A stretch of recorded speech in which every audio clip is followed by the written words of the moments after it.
I think it shows Iran is not serious about negotiating. If you believe, as I do, that Iran is never going to be chatted out of its nuclear weapons, then the only recourse is to dramatically ratchet up the economic and political pressure on Iran and keep open the option of regime change or even military force. And I think there is a cost to diplomacy.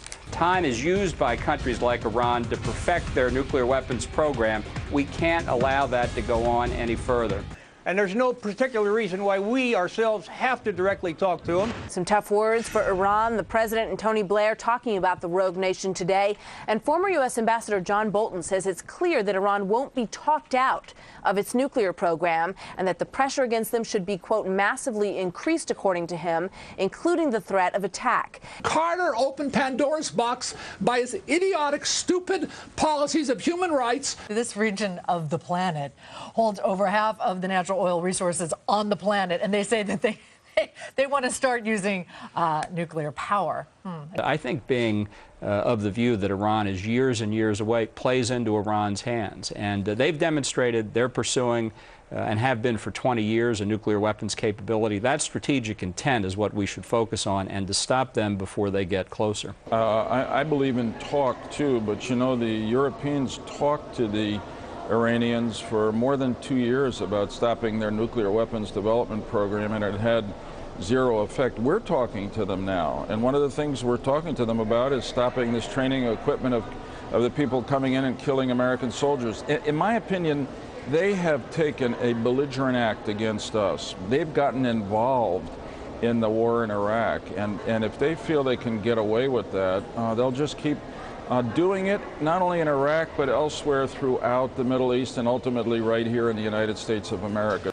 Well, I think there are a number of things we can do to put additional pressure on them. I wish we had more support from Europe, which has essentially taken 4 years of negotiation without applying adequate pressure, given Iran the time it needs to perfect many of the critical aspects of its nuclear weapons program. Time is really growing very short here. I don't think sanctions have much of a chance. Well, what they actually want, does that include the freedom of those 5, what they call diplomats who have been seized in Iraq? The so-called diplomats, exactly as you said, John. Diplomats in the Iran regime doesn't mean anything. Sure, they'd love to talk about everything. Diplomacy is not a cost-free instrument, despite what some people say. Diplomacy takes time.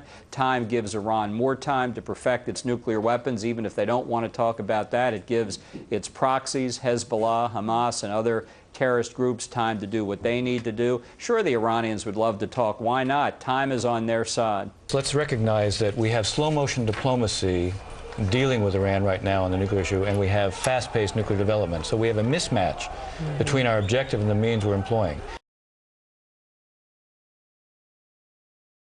If it's clear that they're getting close to getting the weapon, would it be your policy to support preemption as a means of taking out or wiping out those facilities, considering they've, repeatedly threatened to wipe Israel off the map? Yes. Yes. It would be. Yes. I like the guy, David. I don't know him as well, like Jim said, as the other candidates, but I get a sense I think he'd nuke Iran's nuclear capabilities in a New York second. When I brought up the fact that Iran was going to increase the surge to try to get the Democrats in the midterm, we broke it on your show, and in fact, that's exactly what they did. Iran is planning on ratcheting up their attacks also for 2 reasons in Iraq.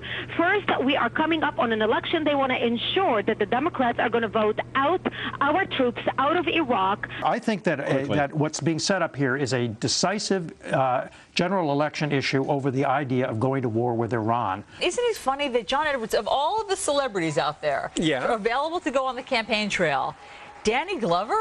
I mean, Danny, this is a weapon on the campaign trail. It's a lethal weapon on the campaign trail. Because, I mean, Hugo Chavez, even just this week, has been implicated in the JFK explosion plot. Remember that one of the suspects was arrested in Trinidad on his way to Caracas, where he was going to be getting a visa to go to Iran. Senator, you said we should be very, very concerned about this, but some of the leading presidential candidates, at least to the Democratic Party, have a funny way of showing that concern. They do not echo your alarm.